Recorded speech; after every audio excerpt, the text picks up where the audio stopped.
Hi everyone, welcome to Handicrafts A to Z channel, and in today's video I'm gonna show you how I threadle the heddle itself.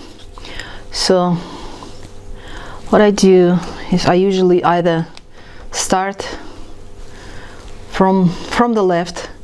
I leave the thread in a slot position and I thread the next one to the hole. The reason I'm doing that I don't use the both sides of the thread into the slot, into the heddle, and that I'll show you how to weave and have a nice edge with that.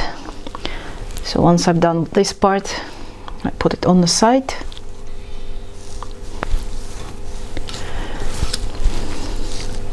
Can insert the hook, the thin side of the hook, into the heddle. So from the left the selvage is in the slot, from the right side it's in the heddle. So if you're right-handed, it's easier for you. If you're left-handed, use it the other way around. And when I start weaving, I have the heddles up. That's the way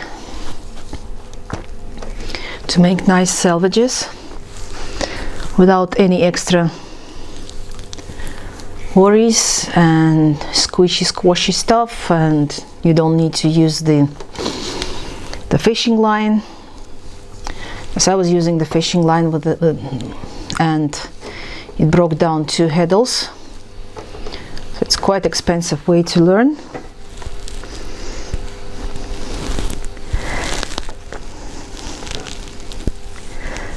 So it goes like this for about half an hour.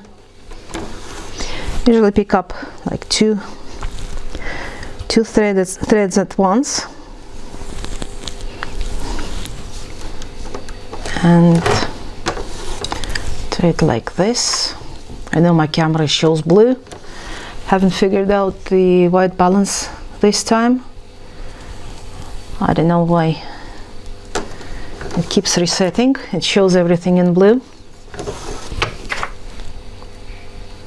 So I pick up 2 threads, 2 of them go straight to the left side.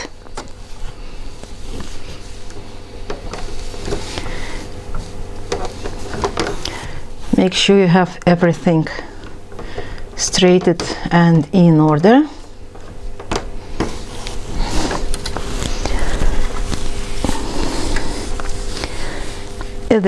Every slot is threadled, and you got nice shed here.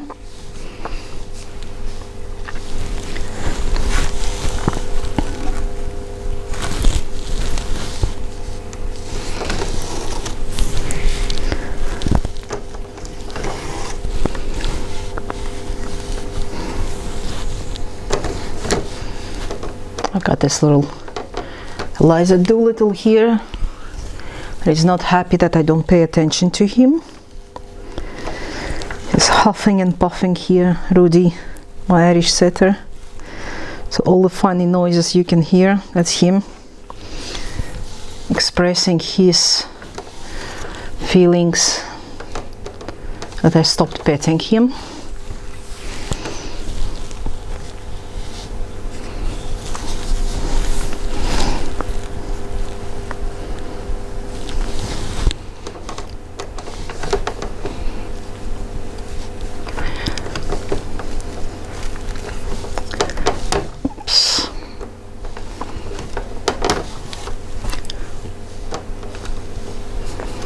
Just insert the hook and slightly pull the thread towards the hook, and it will work.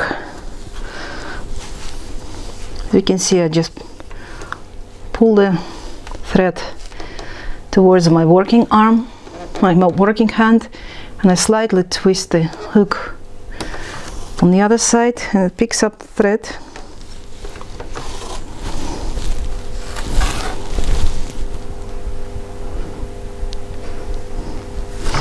You can use a bunch of 4 once you get more experienced. It's 1, 2, 3, and 4. Just make sure that you got only one thread that goes into the hole, and the second pair goes to the left in the slot.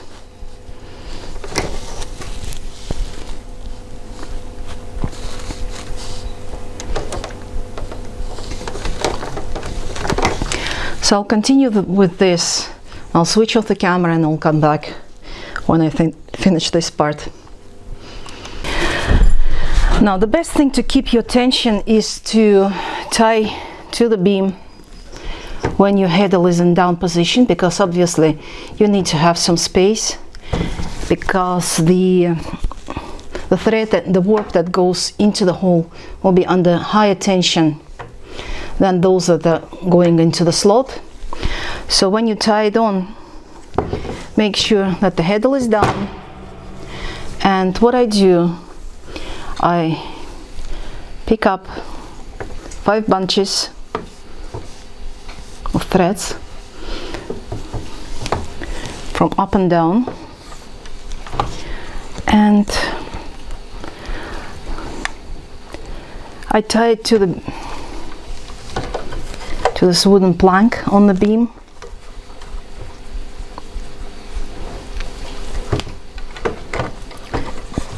This way I'm sure that I have enough kind of the shift that I need,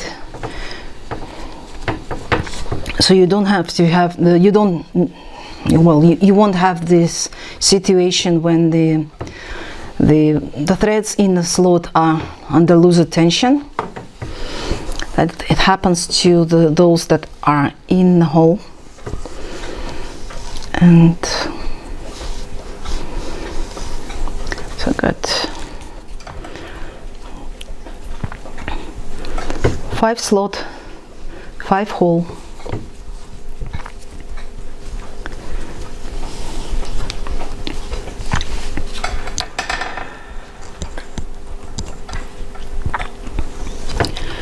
Tied to the beam.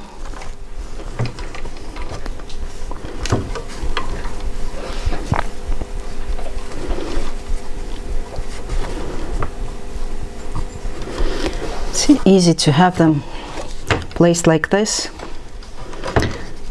to keep them separated, and when you pull it, it's easy to tie.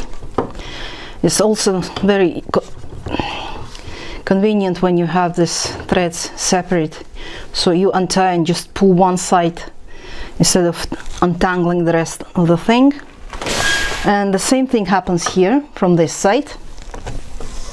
I've got 5 hole, 5 slots. Separate them to 2 bunches. Put them behind and tie. The reason I'm doing it from both sides is that it will keep the right angle on both sides. And once I finish this, the only thing I have to do is just pull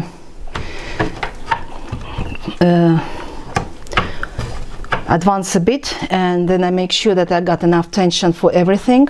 It's like these sides are not loose, and if they are loose, I just retie and make sure that the tension both here and here is equal, and then we'll be ready to start weaving. Now all the threads are tied up to the beam, and I got about the 5-inch ends here. They are not waste yarn, they will be going to the fringe. And as you can see, I've got a nice even tension here that I want, but I kind of loose one on the sides, so this one is okay.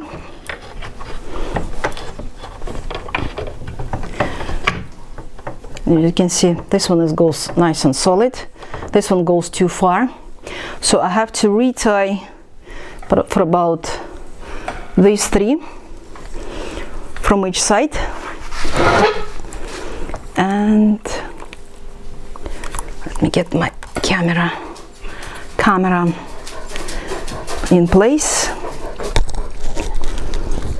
and of course got this little Eliza Doolittle here whining. Yeah, that's right, that nobody's paying attention to her. He just came back from the street, from the yard, but he still wants to go out again. So since I've already separated the top, the slot and hole threads, the only thing I have to do is untie the knot and just pull the threads that are going from top and tie the knot again. That's an easy way, because to keep all this, as you can see, this one is straight already and this one looks loose, so I have to retie this one.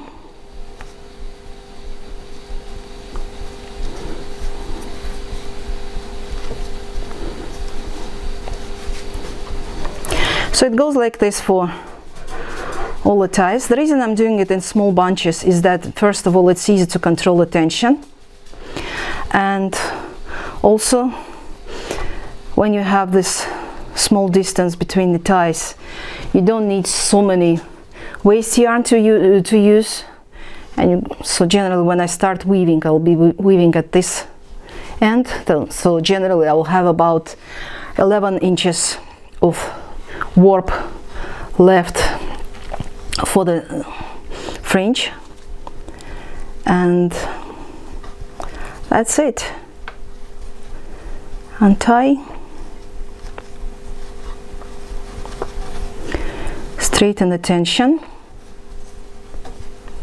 Nice. I may probably need to retie a little bit, because now this one, it looks solid, the others are loose. So yeah, before you start weaving, you have to do a lot of ties and reties and unties. That's one, no nails left. It's been rubbed off on the warp. So I pull the thread and I tie.